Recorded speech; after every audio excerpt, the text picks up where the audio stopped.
Okay, so sa video naman na to ay papakita ko sa iyo kung paano mag-edit ng barcode sa product section using naman itong barcode scanner na nakikita mo ngayon sa screen. Okay, so let's begin first with this absolute. Paano ba yan ini-edit? So we're gonna open that one, and then sa baba is makikita mo na wala na yung barcode.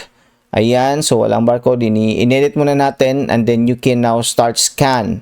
No, click mo tong scan, and then since wala tayong camera ngayon, kasi nga ang gagamitin natin is itong barcode scanner, then you can click this change scanner. Alright, and then use barcode scanner. And then i-check mo itong always use scanner to get to the barcode. Alright, so click mo yan para yan lagi ang lalabas. Hindi ka na mag-change scanner. Para kapag nag-open ka yan, gagamitin mo lagi itong barcode scanner mo. So itong barcode scanner ko pala guys is sa Lazada ko lang to nabili, and mura lang to, 500 pesos lang. So if may budget ka, you can buy this one. Lazada, search mo lang barcode scanner sa Lazada, marami doon, 500 pesos lang. So very handy siya, umiilaw siya, and madali lang siyang gamitin.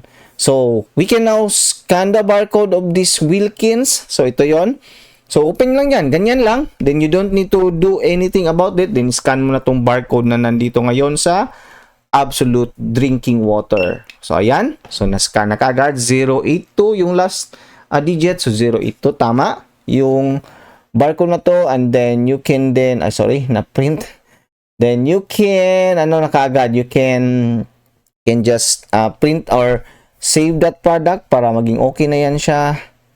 Okay. So, save that one, and then edit naman tayo ng Milo para at least makumpleto talaga natin yung pag-edit niya. Okay, so drop down mo lang, then once you click the scan here, hindi na siya maglilipat pa ng iba, doon na siya palagi sa barcode scanner kasi nga chinek natin ito. Right, so scan natin yung Milo. Ayan, there you have it. Ang bilis, di ba?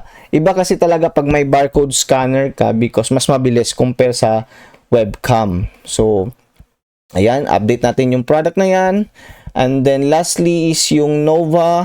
Tingnan natin yung Nova na to. Ayan, nandyan sa baba. So, medyo mahirap lang no, kasi wala akong mouse ngayon. So, ayan yung Nova. I-edit natin. And then sa baba ng Nova, nandun yung barcode scanner natin. So, scan natin again. And then, this is the Nova. So, kung kaya siya ng camera, kaya din siya, o webcam, kaya din siya nito. Isang beses lang, di ba? Isang tira lang. Nandiyan na kaagad. So, ganun lamang po yung pag-update using barcode scanner. Mas madali kapag meron kang ganito, barcode scanner, because mas madali siya. Tingnan mo.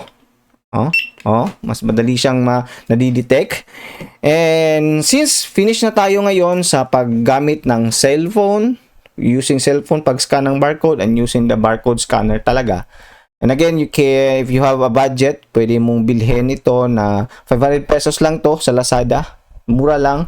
Kung may budget ka, then you can buy this one. And if wala, pwedeng ito na lang pagtiyagaan mo yung webcam ng camera. Okay lang naman din yung webcam ng camera. Alright?